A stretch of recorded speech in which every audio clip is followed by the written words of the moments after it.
warahmatullahi wabarakatuh. Waalaikumsalam. Pak Halim. Selamat pagi Pak Halim. Pagi. Gimana kabarnya Pak Halim hari ini? Alhamdulillah sehat. Alhamdulillah baik. Allah Akbar. Ya, alhamdulillah sekali, semangat sekali Pak Halim pada hari ini.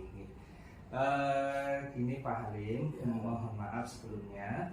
Ini saya meminta waktu panjenengan ini terkait tugas dari pendidikan guru penggerak Pak, yaitu pada modul 3.1 yaitu terkait tentang pengambilan keputusan berbasis nilai kebijakan sebagai pemimpin pembelajaran. Nah, di sini kebetulan Pak Halim kebetulan sebagai kepala sekolah SMP Negeri 1 Warusja. Dan tujuan pada wawancara kali ini Pak, ini pada hari ini yaitu untuk mendapatkan sebuah wacana tentang praktek pengambilan keputusan yang selama ini Bapak menjadi kepala sekolah di SMP 1 Warusja, terutama untuk kasus-kasus yang dinilai ini nilai-nilai kebajikan saling bersinggungan Pak. Jadi biasanya terkadang di dalam suatu sekolahan atau instansi itu mempunyai kasus, baik kasus tentang guru, tentang siswa, ataupun tentang karyawan. Nah ini terkaitnya seperti itu Pak, yaitu kasus-kasus di mana Bapak merasa dilema etika yang sama-sama benar, sehingga kebijakan itu atau keputusan Bapak sebagai kepala sekolah itu tidak menimbulkan yang namanya kepihakan, serta juga keputusan tersebut bisa diterima oleh semua kalangan masyarakat atau di lingkungan Bapak yang Bapak pimpin di sekolah ini. Sudah siap nih Pak Halim nih? Alhamdulillah siap. Monggo Mas. Oke, saya lanjutkan Bapak. Untuk pertanyaan pertama ini kurang lebih ada 8 pertanyaan Pak. 8 pertanyaan yang saya akan ajukan, namun kita bicara santai ya Pak, santai, relax, biar acara wawancara ini bisa berjalan. Pertanyaan yang pertama Pak, ini selama ini bagaimana sih Bapak dapat mengidentifikasikan kasus-kasus yang merupakan dilema etika atau bujukan moral? Pastinya di dalam lingkungan Bapak ataupun di sekolah itu pasti Bapak menemui yang namanya kasus yang merupakan dilema. Menurut Bapak bagaimana pendapat mengidentifikasi masalah tersebut? Ini Pak Joko, bahwa benar kami menggunakan strategi leadership kepemimpinan kolektif kolegial. Selain keputusan ada di tangan kepala sekolah, tapi juga kami melibatkan semua pihak yang ada di sekolah ini, agar setiap kali pengambilan keputusan atau decision making itu bisa diterima semua pihak. Bahwa setiap ada persoalan, termasuk persoalan yang bersifat dilematika, ada 2 hal yang mungkin sama-sama benar. Bagaimana seorang pengambil keputusan? Langkah yang pertama tentu saja kami harus mengidentifikasi masalah yang ada. Apa saja masalahnya? Kan ada masalah yang biasa, penting, dan bahkan sangat penting harus mendapatkan solusi. Yang terpenting setiap masalah adalah mencari akar masalah dan solusinya. Sehingga apabila ada masalah-masalah yang bersifat dilematika, misalnya ada 2 hal yang sama-sama benar, tentu saya tidak akan sendiri mengambil keputusan itu. Kami minta pendapat teman-teman guru, khususnya para pembantu pimpinan. Kalau di Jalan Warusja itu pembantu pimpinan ada di situ, ada wakil kepala sekolah, ada kurikulum, ada kesiswaan, ada humas, ada kousar, semuanya kami minta pendapat. termasuk pada guru. Sehingga ketika ada masalah-masalah yang bersifat dilematika, kami bisa sepakat mengambil keputusan yang terbaik bagi teman-teman semua yang ada di sekolah. Begitu Pak Joko. Ya, terima kasih Valim. Pertanyaan pertama sudah luar biasa sekali. Intinya di sini saling berkolaborasi nih Pak. Ya, betul. Pembantu pimpinan, guru dan kepala sekolah Bapak sendiri. Yang kedua Pak, selama ini itu bagaimana sih Bapak menjalankan pengambilan keputusan di sekolah Bapak? Jadi menjalankan pengambilan keputusan tersebut di sekolah Bapak, terutama untuk kasus-kasus di mana dua kepentingan yang sama-sama benar atau sama-sama mengandung nilai kebajikan Pak. Dalam arti di sini yang dimaksud adalah jika dalam sama-sama benar, tetapi Bapak harus mengambil putusan yang tepat dengan mengandung nilai-nilai kebajikan tersebut. Setiap keputusan decision making itu pasti ujungnya nanti bahwa setiap keputusan itu bermanfaat dan mengandung kebajikan. Apabila ada dua hal yang berbeda, ada kutub yang berlawanan, tentu saja kami akan melihat persoalan itu dari sudut pandang yang berbeda-beda kan. Nah, ketika masalah kedua sudut pandang yang berbeda ini terjadi, seperti tadi yang pernah saya sampaikan, bahwa bisa jadi setiap kepala sekolah dalam urusan berbeda-beda karena punya gaya kepemimpinan yang berbeda. Contoh saya di sini tadi saya sampaikan kolektif kolegial itu, kalau memang betul-betul masalah itu sangat penting dan urgent, tentu saja saya harus segera menyikapi masalah-masalah ini untuk segera diselesaikan, didapatkan solusinya. Seperti tetap kami mendengarkan dari pihak-pihak yang berbeda itu, dan kalau memang berbeda, kita cari jalan solusi yang terbaik yang bersifat adil dan bermanfaat. Adil dalam arti begini, semua masalah ini kan baik.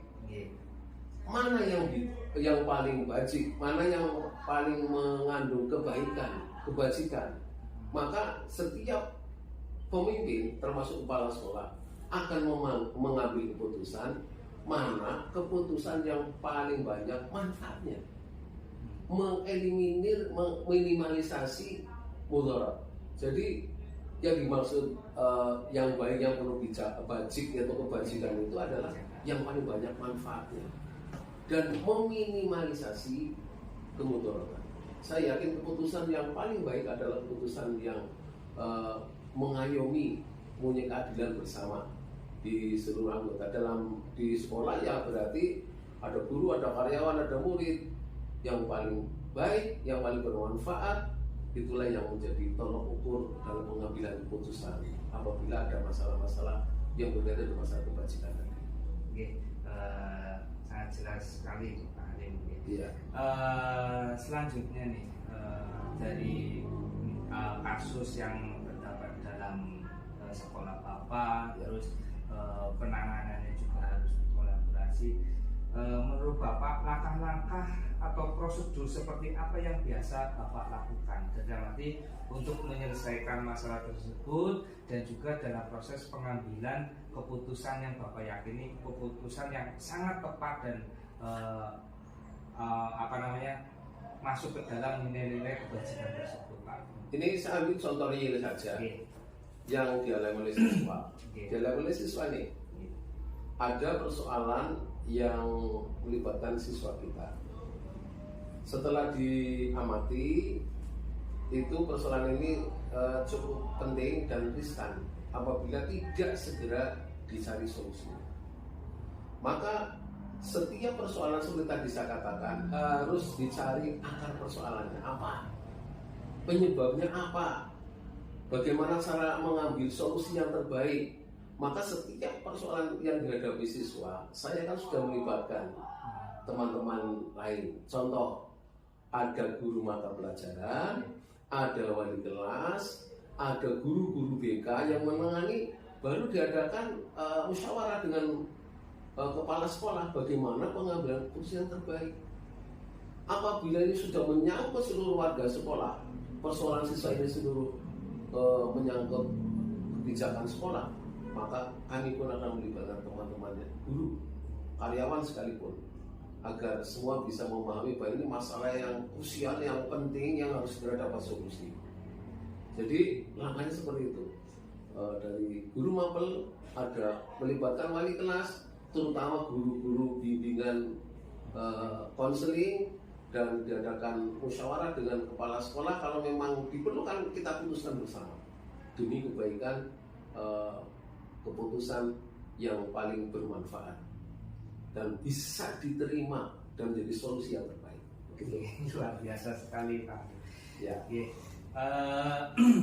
Nah, dari kasus tersebut Pak, dan juga Ya. pengambilan keputusan Bapak yang baik dan menurut Bapak itu sangat tepat sekali. Nah, menurut Bapak, hal-hal yang selama ini Bapak itu menganggap efektif dan menganggap itu tepat keputusannya pada kasus dilema etika tersebut, itu menurut Bapak kasus dan penyelesaian masalah itu menurut Bapak efektif itu yang seperti apa? Keputusan yang efektif seperti apa?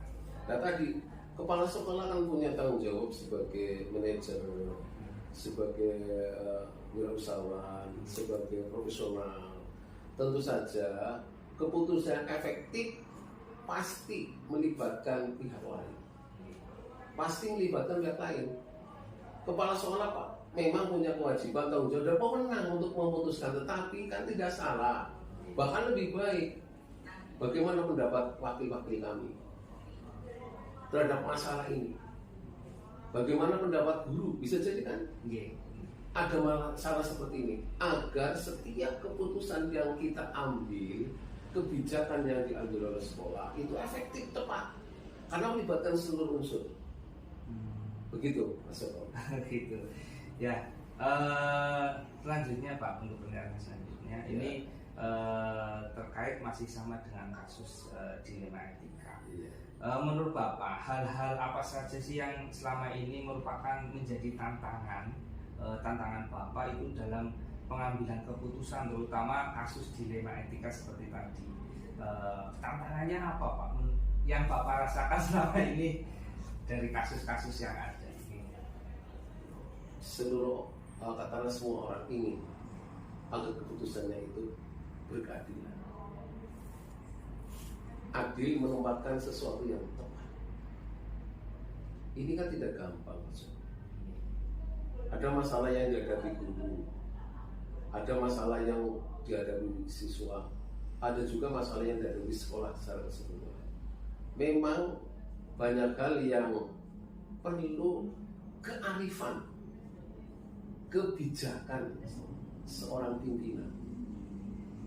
Guru juga kan pimpinan, para wakil juga pimpinan, sehingga tantangan yang paling berat adalah bagaimana menegakkan aturan etik yang ada di sekolah. Segala sesuatu kan pasti ada kelebihan dan kekurangannya, ya. Yang kurang-kurang ini jadi tantangan, bagaimana cara melengkapi agar tidak kurang. Yang sudah baik tetap dipertahankan. Contoh real saja, kebersihan sekolah ini kan sebuah tantangan. Apa tantangannya? Dengan jumlah siswa yang begini banyak, memanfaatkan kantin sekolah yang begitu banyak, tentu produk sampah bukan sesuatu yang ringan nih. Saya pernah menghitung Pak Joko, kalau jumlah siswa kita pada kisaran 960 siswa ya, peserta didik, satu anak itu atau satu peserta didik dalam sehari jajan 2 kali dengan 2 lembar plastik, dikalikan 2 berapa? Hampir 1.850 kan? Katakanlah 900-an begitu plastik. Kalau jajannya 2 kali di waktu 2 kali istirahat, sudah 3.000 lebih. Dikalikan 6 hari dalam seminggu, dikalikan sekian hari dalam 1 bulan, ditangani seperti itu. Ini kan sebuah tantangan juga, termasuk pembiasaan anak supaya masuk sesuai tepat waktu. Ini tantangan loh Mas. bagaimana mengatasi persoalan anak-anak yang sebagian besar dari 960 siswa tadi menggunakan angkutan umum. Karena kita letaknya, Karena letak sekolah kita ada di persis di jalur Pantura. Ini kan tantangan juga. Maka program-program yang dilakukan sekolah seperti menyambut kehadiran anak-anak dengan senyum, salam, saling dan sebagainya ini bagian dari mengurangi tantangan tersebut. Setidaknya anak-anak akan memahami bahwa hadir lebih awal, hadir tidak terlambat akan lebih nyaman dibanding seperti itu. Termasuk tantangan keamanan ini, Mas. Boleh ya saya bicara ya? Tantangan keamanan ini. Kenapa kebetulan sekolah kita letaknya tidak di dalam pemukiman penduduk, agak jauh. Sehingga tentu saja ini perlu ekstra keras. Contoh, satu pengamanan penyeberangan anak. Karena persis di jalur Pantura, Tegal Pemalang, Jakarta Semarang, dengan kendaraan laju di dua sisi, kecepatan tinggi, tentu saja diperlukan perangkat untuk keamanan penyeberangan secara maksimal. Kita beda dengan sekolah lain loh yang tidak di tepi jalan. Contoh, petugas penyeberangan dari satpam aja minimal harus 3. Ada di lajur utara, ada di tengah untuk menahan siswa yang baru nyebrang, dan ada di jalur selatan agar kendaraan yang berasal dari timur itu bisa dikendalikan aman untuk penyeberangan. Belum tantangan keamanan di luar siswa, keamanan secara umum. Itu Mas, banyak tantangan, apalagi kita sudah bicara bagaimana mendisiplinkan selain siswa yang tentu saja kita semua lah sebagai pendidik, tentu saja ini bukan pekerjaan ringan, meskipun kita sudah saling menyepakati pada satu hal. Misalnya hebatnya Warujo untuk mengurangi terjadinya keterlambatan, maka diadakan program Tadarus Al-Quran. Selain tujuan utamanya untuk membentuk karakter anak, tentu saja ada tujuan-tujuan lain. Setidaknya anak-anak akan lebih tertib berangkat lebih awal sebelum pembelajaran. Kita kan sudah buat komitmen antara kepala sekolah, para guru, para pendidik, juga dengan dengan para karyawan TU kita yang sudah disosialisasikan dengan anak bahwa setiap hari diadakan tadarus Al-Quran. Mulai pukul 7 ini kan salah satu tantangan yang harus kita lakukan untuk mendisiplinkan kehadiran anak. Bagaimana kita tetap komitmen? Tantangan, Mas. Ini contoh-contoh yang saya anggap sederhana dan begini terjadi di sekolah. Ya, monggo selanjutnya. Luar biasa sekali, banyak sekali Pak tantangan yang ada di sekolah kita, termasuk contoh saja. Dari mulai murid, karyawan, juga mulai hal keselamatan bagi anak didik kita. Sangat luar biasa sekali. Selanjutnya Bapak, yang Bapak miliki, apakah Bapak itu memiliki yang namanya sebuah tata cara Pak, atau jadwal tertentu dalam sebuah menyelesaikan kasus dilema etika? Jadi Bapak mempunyai jadwal tersendiri. Jika misalkan ada kasus, nanti Bapak merekap dan nanti akan Bapak membuat jadwal. Terus juga apakah Bapak langsung menyelesaikan masalah tersebut di tempat atau memiliki sebuah jadwal untuk menyelesaikannya? Jadi misalkan ada kasus nih Pak, ada kasus, apakah Bapak nanti dulu saya buat jadwal dulu, schedule, atau Bapak langsung memanggil, misalkan terjadi pada guru, misalnya memanggil guru tersebut, atau terjadi pada siswa, apakah memanggil siswa tersebut langsung atau menunggu schedule yang akan nanti Bapak buat? Oke. Yang jelas, yang paling utama adalah kita mampu mengidentifikasi persoalan seperti yang sudah saya sampaikan. Ini masalah ini harus segera, sangat penting untuk segera diambil keputusan atau biasa. Maka yang terbaik, sekali lagi, setiap ada masalah, segera tentukan akar masalah dan solusinya. Maka setiap ada masalah, terjadwal atau tidak, kadang masalah itu kan muncul secara tiba-tiba.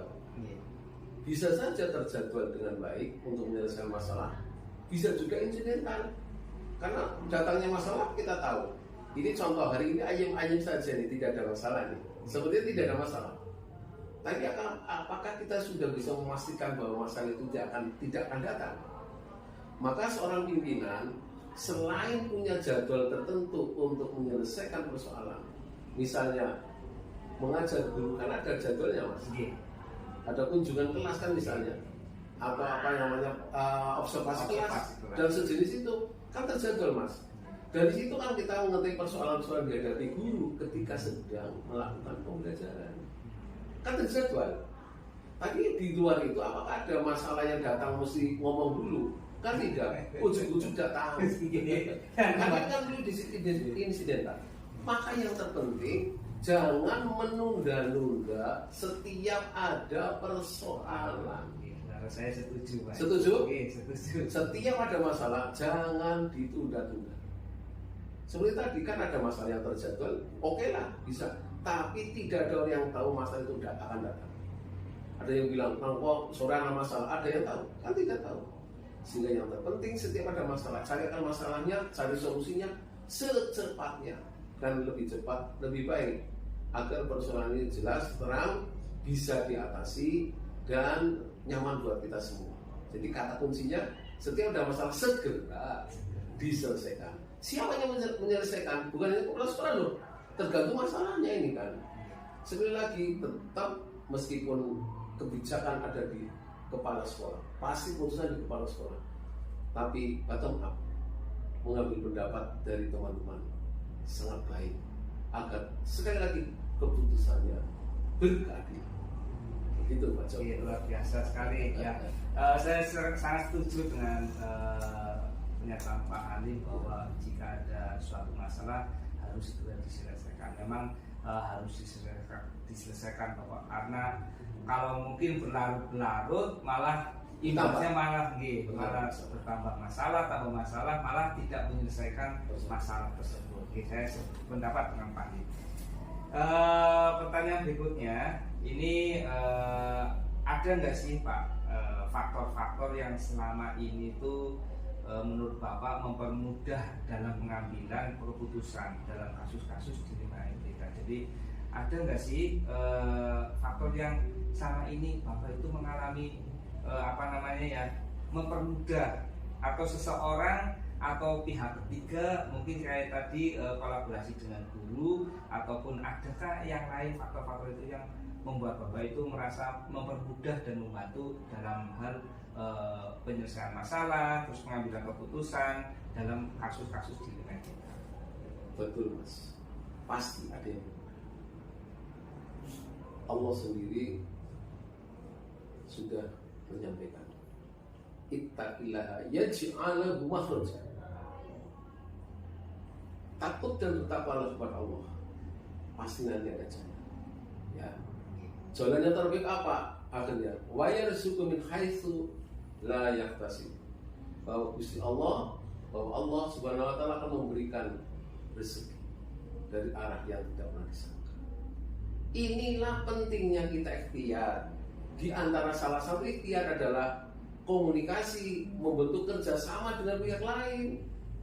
Contoh kenakalan siswa, kadang kita tidak mampu loh Mas menangani sendiri. Pihak sekolah sudah melibatkan sekolah, sudah melibatkan guru BK, sudah melibatkan wali kelas, sudah melibatkan guru mapel sampai karyawan. Tapi kejadian ini tidak bisa diselesaikan sendiri karena sudah mempunyai kadar tingkat masalahnya cukup lumayan berat. Kita kerjasama dengan komite sekolah, kita kerjasama dengan kepolisian. Ini kan yang mempermudah Mas. Dan pihak-pihak lain yang bisa membantu menyelesaikan masalah ini. Tidak mungkin sendiri Mas. Ya, ini pentingnya kerjasama ini. Bahwa apa yang mempermudah persoalan, menghadapi persoalan ya kita semuanya kerjasama. Contoh sederhana saja Mas. Penyeberangan itu penyeberangan anak tiap pagi waktu berangkat dan pulang. Ini kan persoalan, Mas. Saya selaku kepala sekolah berduga-duga tiap saat. Mudah-mudahan anak-anak saya penyeberangannya selamat, pulang ke rumah, berangkat ke sekolah juga selamat. Ini kan harus melibatkan pihak-pihak lain. Saya secara tertulis, mohon maaf, maupun secara lisan sudah menyampaikan kepada kepolisian setempat agar bisa suatu saat bisa membantu penyeberangan. Ini kan suatu memudahkan persoalan. Anak kita terlibat persoalan dengan sekolah lain misalnya, kita kerjasama dengan sekolah yang bersama. Mungkin kalau diperlukan kan melibatkan kepolisian juga, kan begitu, Mas. Termasuk jangan lupa ini catatan bahwa SMK 1 Lulus itu guru hebat, luar biasa, Mas. TU-nya yang hebat, stafnya hebat tuh. Kalau tidak hebat, kurang terjalin komunikasi antar sesama. Karena orang hebat, jadi bagaimana kami semua setiap ada masalah dipermudah, memberikan solusi bersama-sama. Ini salah satunya kerjasama yang solid di dalam, dan kerjasama kemanfaatan dengan pihak lain di luar sekolah. Insya Allah, karena di dalam solid, kompak, bersatu padu, dan kita menjalin komunikasi dengan pihak-pihak di luar sekolah, yang pasti nanti persoalan akan mudah dihadapi dan kita kuat untuk menghadapi setiap persoalan. Begitu, Mas Eko. Luar biasa sekali Pak Halim, sekali lagi luar biasa memang. Ya. Membangun kolaborasi dan membangun kerjasama itu memang sangat penting Pak. Terkait apalagi jika ada sebuah masalah, kita juga bisa berkolaborasi dengan pihak-pihak terkait, seperti itu nih Pak. Pertanyaan terakhir nih Pak, dari terkait pengambilan keputusan. Dari semua hal yang disampaikan Bapak, dari semua hal yang disampaikan mulai dari kolaborasi tentang guru, tentang kasus, tentang pengambilan keputusan Bapak, apa sih pembelajaran yang dapat Bapak petik dari pengalaman Bapak dalam pengambilan keputusan tersebut? Berbagi pengalaman Bapak. Ada peribahasa, jangan seperti katak dalam tempurung. Ya, jangan seperti katak dalam tempurung. Kan hebatnya di dalam saja. Dia akan terkejut ketika tempurungnya dibuka. Oh, ternyata dunia ini tidak seluas daun kelor, ya, luas sekali. Begitu juga seorang leader, pimpinan, apalagi kepala sekolah, di situ ada manajerial, ada kewirausahaan, ada profesional misalnya. Itu dalam mengambil keputusan atau decision making pasti membutuhkan bantuan. Ini pelajaran, Mas. Dari situ saja tersirat maksud, baik tersirat maupun tersurat, maksud bahwa di dalam kepemimpinan di sekolah itu harus melibatkan semua pihak. Tidak ada kata like and dislike, Mas. Jalurnya jelas, itu ada jalur yang lurus dari kepala sekolah, para pembantu pimpinan atau wakil-wakil, ada siswa, guru-guru sampai siswa, ada garis koordinasi titik-titik itu dengan komite. Artinya setiap keputusan di suatu lembaga khususnya di sekolah ini harus melibatkan pihak-pihak terkait yang ada di sekolah. Masalah sekolah kan di situ ada pihak sekolah, ada pihak komite. Kita punya atasan stakeholder kita, dinas. Jadi setiap ada masalah tidak diam saja, bisa jadi ada masalah di dalam, dinas tidak tahu. Memang baiknya kita setiap ada persoalan diselesaikan di dalam. Kalau memang tatarannya tidak bisa diselesaikan di dalam, kita punya atasan langsung, yaitu dinas hubud di tingkat kabupaten, Mas. Sehingga sekali lagi, indahnya kepemimpinan leadership, indahnya pengambilan keputusan, apabila hasil keputusan itu akan berkeadilan, akan bermanfaat, akan mengutamakan kebaikan dan kebajikan, mengutamakan etik dan moral. Insya Allah semua keputusan itu bisa diterima secara mufakat. Begitu aja. Sangat luar biasa dari pertanyaan yang ke-8 dan yang terakhir, Pak Halim menyampaikan pengalaman Bapak dalam pengambilan keputusan, dan ya memang harus struktural nih Pak, harus struktural, dan memang pengambilan keputusan tersebut juga harus adil, terus juga sesuai dengan mufakat yang Bapak kelola sebagai kepala sekolah, juga berkolaborasi dengan teman sebaya, dalam arti teman sebaya di sini guru, terus bisa komite, bahkan bisa melangkah ke luar sekolah, yaitu ke kepolisian dan sekolah lain serta kedinasan. Oke. Terima kasih Pak Halim, saya luar biasa dalam monggo pesan dan pesan, monggo. Silakan. Terima kasih Pak Joko. Ini salah satu guru yang masuk CGP ya, calon guru penggerak angkatan ke-9 dari SMP 1 Wonorejo ini. Saya memang sudah mengikuti sejak awal ketika proses pendaftaran CGP sampai hari ini, sampai ada pendamping dari SMA 1 Keramat Pak Slamet Riyadi. Kami ucapkan terima kasih pada beliau Pak Slamet Riyadi yang telah membimbing Pak Joko. Yang kedua, saya selalu takhadus binikmah, Mas. Segala sesuatu kita tinggal dari sudut mana kita memandang. Kan banyak sudut nih, kayak prisma dari mana kita akan menurut. Tapi insya Allah sudut pandang kita yang positif, yang baik, yang menggembirakan, yang membahagiakan ke depan. Bahwa sesuai dengan regulasi yang ada, mau tidak mau kita sepertinya harus jadi guru penggerak semua. Karena regulasinya begitu. Saya selalu berceritakan dengan panjenengan bahwa dengan jadi guru penggerak, maka terbukalah bagi siapapun calon guru penggerak yang sudah jadi guru penggerak untuk meningkatkan karirnya. Ini contoh kan yang sudah terjadi. Saya selalu mengatakan kepala sekolah atau pengawas sekolah itu hampir seluruhnya diangkat dari guru penggerak. Ini adalah motivasi Bapak Jenderal. Tapi bukan tujuan akhirnya itu saja, tapi prosesnya harus dilalui. Bahwa setiap keberhasilan itu tidak akan mengingkari proses, Mas. Jadi harus proses step by step, level by level, tingkat demi tingkat. Insya Allah kalau diniati dengan niat yang kuat, bulat dan tulus ikhlas, dengan gembira, dengan bahagia, insya Allah apa yang diharapkan oleh para guru penggerak akan sukses, akan berhasil, akan mendapatkan sesuatu yang tidak mengingkari proses tadi. Luar biasa Pak Joko. Terima kasih. Semoga sukses. Amin. Dan kami berharap nanti berhasil menjadi guru penggerak dengan nilai komplot ini. Amin. Gitu ya Mas Joko. Terima kasih Pak Halim. Terima kasih. Pada hari ini luar biasa sekali, banyak nilai-nilai yang saya dapat ambil dari Bapak, berbagi pengalaman, saran dan pesan juga. Ini buat saya luar biasa. Mudah-mudahan kedepannya saya juga menjadi lebih baik.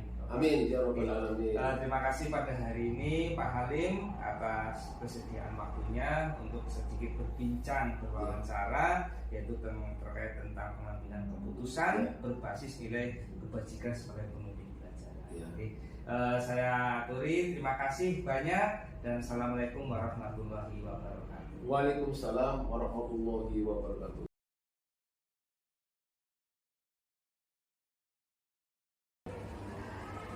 Assalamualaikum warahmatullahi wabarakatuh. Waalaikumsalam warahmatullahi wabarakatuh. Selamat siang Bapak Sumanto. Selamat siang Pak Joko. Gimana kabarnya hari ini Pak? Alhamdulillah sehat-sehat. Gimana Pak Joko juga? Alhamdulillah saya juga luar biasa. Hari ini sangat baik dan sangat sehat Bapak. Sebelumnya terima kasih Pak atas waktu yang diberikan kepada saya untuk bisa mewawancarai Bapak terkait tugas dalam modul 3.1 Bapak, yaitu di pendidikan penggerak tentang pengambilan keputusan berbasis nilai kebijakan sebagai pemimpin pembelajaran. Dalam hal ini Bapak Suhanto yang saya hormati, ini Bapak di sini sebagai kepala sekolah SMP Terbuka Wonorejo. Saya ingin menanyakan beberapa hal keputusan-keputusan pasti dalam ruang lingkup pendidikan di mana Bapak jadi kepala sekolah mengalami yang namanya dilema etika Bapak. Jadi nanti akan ada pertanyaan-pertanyaan tentang pengambilan keputusan di mana Bapak selama memimpin menjadi kepala sekolah SMP Terbuka Wabraja. Tujuan dari wawancara pada hari ini Bapak yaitu untuk mendapatkan sebuah wacana tentang praktik pengambilan keputusan yang selama ini Bapak jalankan di SMP Terbuka, terutama kasus-kasus di mana nilai kebajikan saling bersinggungan, yaitu biasanya ada kasus yang ini Pak, dilema etika, yaitu semuanya benar. Nah, bagaimana Bapak menyikapi dan memutuskan agar tidak saling merugikan satu pihak dengan pihak lain? Langsung saja nih Pak. Silakan. Ya, pertanyaan pertama Bapak. Selama ini Bapak sebagai kepala sekolah di SMP Terbuka itu dapat mengidentifikasi kasus-kasus yang merupakan dilema etika atau bujukan moral enggak Pak? Dalam arti Bapak bisa menemui kasus terus Bapak dapat mengidentifikasi oh ini maksudnya kebijakan moral atau kebijakan moral atau dilema etika. Ini monggo Bapak. Terima kasih Pak Joko yang telah memberikan pertanyaan kepada kami. Tentunya kalau kita lihat di lembaga pendidikan baik di SMP ya, MTS, ini kami sebagai kepala sekolah memang ada suatu peristiwa atau kasus-kasus yang merupakan dilema etika atau bujukan moral yang mungkin dilakukan oleh siswa atau peserta didik. Oleh karena itu kami sebagai kepala sekolah tentunya dalam mengantisipasi atau mengidentifikasi kasus-kasus ini kami tidak langsung memberikan ketegasan keputusan begitu saja, cuma kami tetap mengamati dulu suatu permasalahan yang terjadi, bagaimana kasusnya itu berat atau ringan atau sedang, tetap kami istilahnya mengamati atau mungkin hal-hal yang perlu saya evaluasi dulu.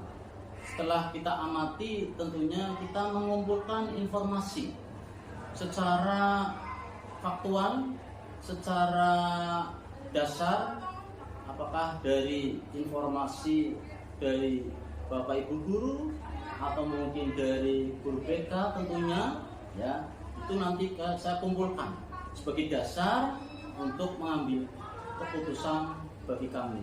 Jadi kami sebagai kepala sekolah dalam SMP Terbuka ini serta-merta tidak langsung memberikan ketegasan untuk langsung toktil, tapi kita seyogianya ya secara prosedur dulu mengamati, terus mengumpulkan berbagai macam fakta-fakta yang ada, terus nanti kita informasi dari berbagai macam teman sejawat, terutama dewan guru, terutama guru BK, sehingga itu kumpulkan pada diri kami, dan kami dengan berdasarkan itu bisa melakukan keputusan. Ya, terima kasih Pak Anto, sangat luar biasa sekali metode yang digunakan Pak Anto, namanya kolaborasi dan identifikasi ya Pak. Betul. Identifikasi masalah dulu, baru penyelesaiannya dengan musyawarah ya, dengan cara berkolaborasi dengan guru-guru atau teman sejawat.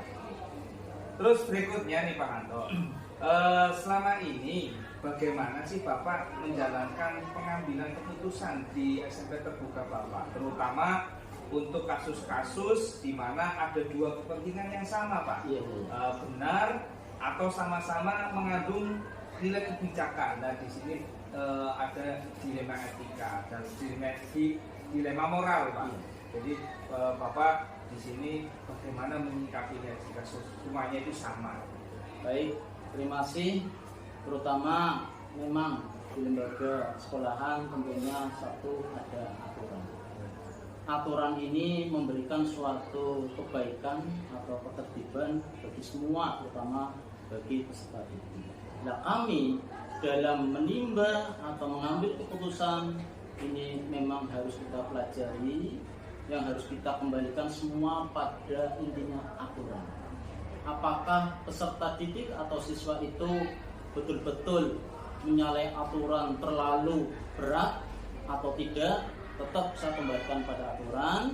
Dan setiap pengambilan aturan tadi kita nanti akan menjalin hubungan antar teman sejawat, berkolaborasi yang dimaksud biar adanya suatu titik temu untuk memastikan bahwa dalam pelaksanaan pengambilan keputusan sesuai dengan etika atau moral yang baik dan sudah kita pahami benar-benar baik. Lalu kita tetap selalu kerjasama, kolaborasi dalam suatu kejadian itu biar tetap kita temu titik pastinya, sehingga kami bisa melakukan suatu pengambilan yang lebih baik dan terbaik untuk sekolahan dan juga untuk peserta. Luar biasa sekali pengambilan keputusannya Pak. Selanjutnya bagaimana nih langkah-langkah atau prosedur seperti apa yang bisa Bapak lakukan selama ini dalam istilahnya dalam pengambilan keputusan? Beberapa prosedur langkah-langkah.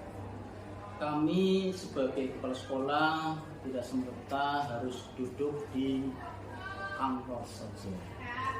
Tentunya kami sebagai kepala sekolah, selain saya sebagai tugas tambahan untuk menjalankan tugasnya sebagai kepala sekolah, tentunya yang pertama saya ingin mencari informasi terlebih dahulu.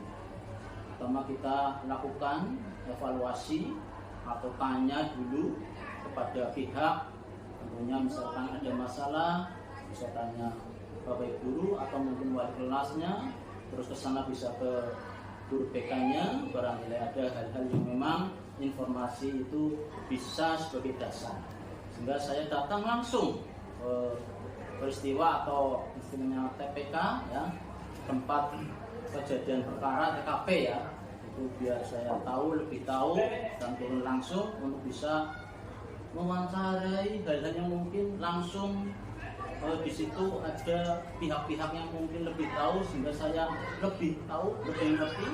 Setelah itu kami menganalisis dari berbagai macam penyampaian yang terjadi di lapangan, dan langsung saya tanya kepada pihak-pihak yang terkait, sehingga dengan kesimpulan itu kami bisa menggambarkan bahwa ini merupakan hal yang harus kita putuskan, tapi jangan sampai mengurangi rasa ketidakadilan kepada mereka.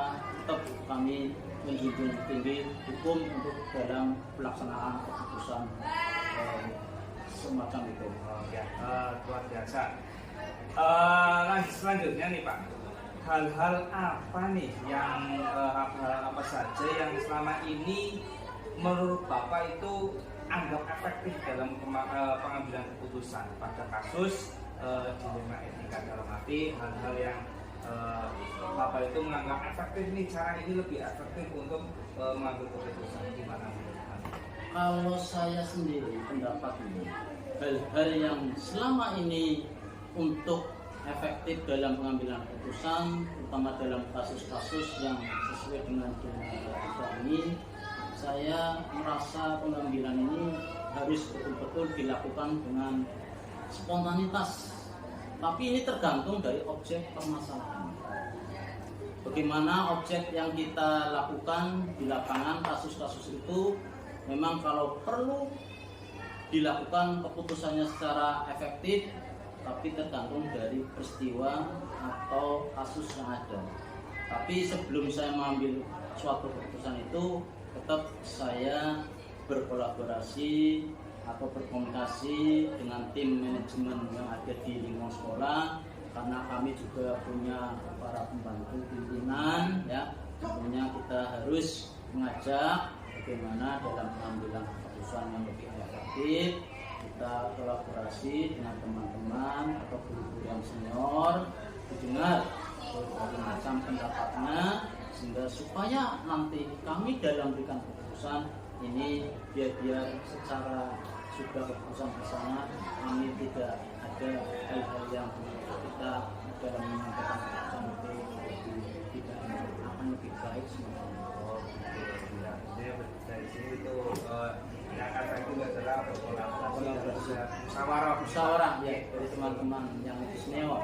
Ya. Terus selanjutnya hal-hal apa saja yang selama ini merupakan tantangan dalam pengambilan keputusan pada kasus dilema etika. Biasanya kan di sini Bapak kalau misalkan mempunyai dilema etika dalam membuat keputusan itu pasti ada mempunyai tantangan tersendiri. Apa sih tantangan? Dalam hal ini memang yang namanya keputusan ini ada yang baik, ada yang tidak, tergantung dari permasalahan yang ada. Oleh karena itu tantangan yang dihadapi dalam pengambilan keputusan ini mesti ada yang kurang bisa diterima, itu pasti ada. Tentu saja kita harus bisa meyakinkan lagi sejauh mana apa yang kami lakukan dalam pengambilan keputusan ini harus bisa kita yakinkan kepada orang-orang yang terlibat dalam keputusan ini, karena kami sendiri tidak langsung begitu memutuskan sebagai kepala sekolah. Tentunya ya tadi bolak-balik kita harus musyawarah, berkolaborasi dan meyakinkan hal-hal yang keterlibatan itu dalam pengambilan keputusan sehingga tidak ada kerugian atau tidak merasa hal yang tidak diterima, sehingga bisa meyakinkan sehingga tantangan itu bisa tersolusikan dengan baik. Ya memang Pak, kalau dalam suatu kasus atau suatu masalah itu pasti ada, apalagi yang dalam pengambilan keputusan itu pasti ada yang namanya pro dan kontra ya Pak. Betul, betul. Ya, jadi memang tantangannya ya seperti itu. Ya. Saya sependapat dengan Pak Karto. Ya. Selanjutnya, apakah Bapak itu memiliki sebuah tata cara atau jadwal tertentu atau misalkan list tertentu dalam sebuah menyelesaikan kasus atau masalah dilema etika Pak? Terus juga apakah langsung diselesaikan di depan atau menunggu jadwal tertentu? Biasanya kan mungkin jadwalnya Bapak pada untuk menyelesaikan masalah, nanti dulu saya list dulu seperti apa. Apakah Bapak kalau ada masalah langsung diselesaikan di tempat seperti itu Pak? Terima kasih Pak Joko. Kaitannya dengan jadwal, memang ini kalau kaitannya dengan keputusan penyelesaian dilema etika ini kami sendiri tidak ada jadwal karena maaf saja kadang-kadang kami sebagai kepala sekolah tugasnya mungkin tidak di sini saja, tapi bisa dinas luar kalau ada rapat-rapat, sehingga memang tidak ada jadwal tertentu. Tapi kalau ada hal yang semacam itu, ya kita harus bisa menyelesaikan dengan baik mungkin dan sebisa mungkin selesai, tidak jangan sampai terlalu lama, karena ada suatu permasalahan mungkin dari beberapa teman sejawat atau yang berkepentingan menghadap kepada saya, tapi masalah itu karena kami tidak punya jadwal tertentu, bisa itu nanti bisa di hari lain. Karena apa? Belum tentu permasalahan ini, kalau memang permasalahan itu betul-betul selalu urgent sekali, ya kami langsung selesaikan. Tapi kalau masalah itu tidak terlalu urgent, sehingga kami bisa memberikan waktu.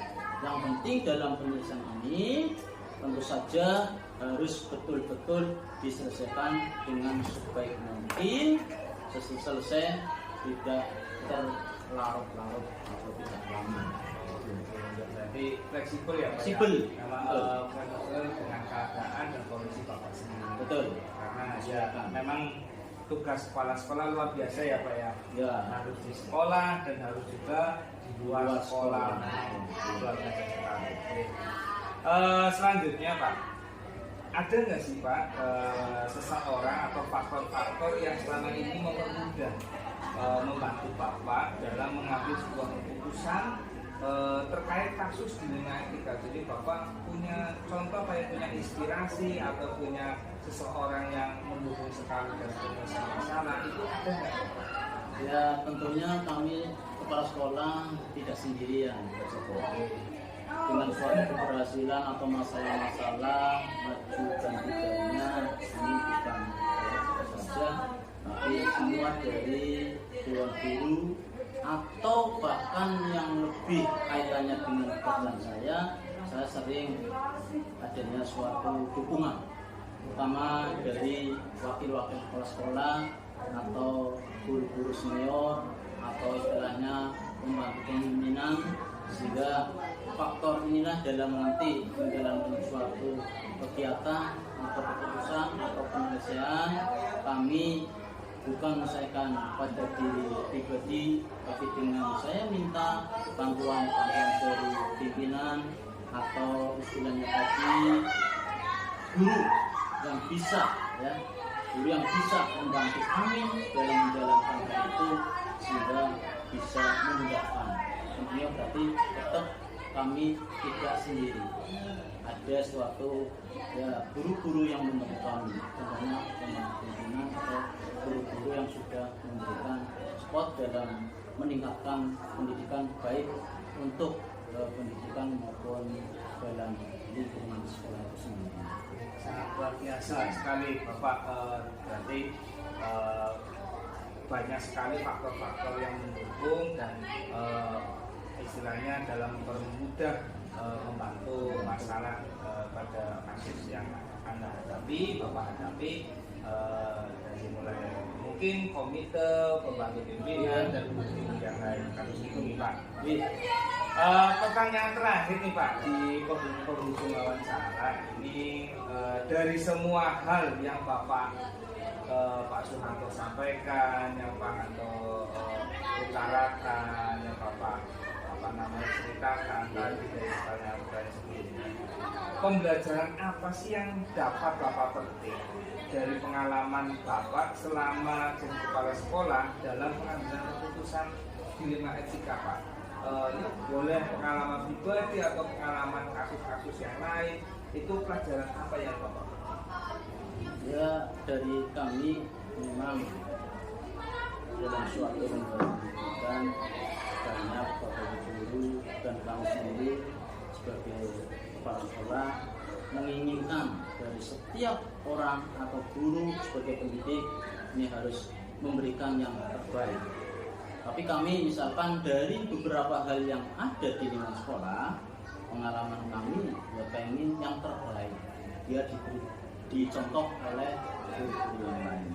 Ya kita belajar dari berbagai macam kejadian-kejadian atau peristiwa, tentunya belajar yang baik, yang positif. Itu sebagai motivasi bagi kami, pengalaman bagi kami di lapangan. Kita belajar dalam hal peningkatan, baik itu sesuai dengan peristiwa kejadian-kejadian itu akan memberikan kepada diri kami, sehingga ada suatu permasalahan bisa saya melakukan pelaksanaan suatu yang lebih tegas, yang lebih baik sesuai dengan dasar atau sesuai dengan aturan, sehingga kami pastinya kalau ada suatu masalah pasti ada solusi yang terbaik. Sehingga kami pengalamannya ya di sini untuk bisa memberikan yang terbaik lah. Dari yang terbaik inilah kejadian-kejadian apa kita ambil hikmahnya.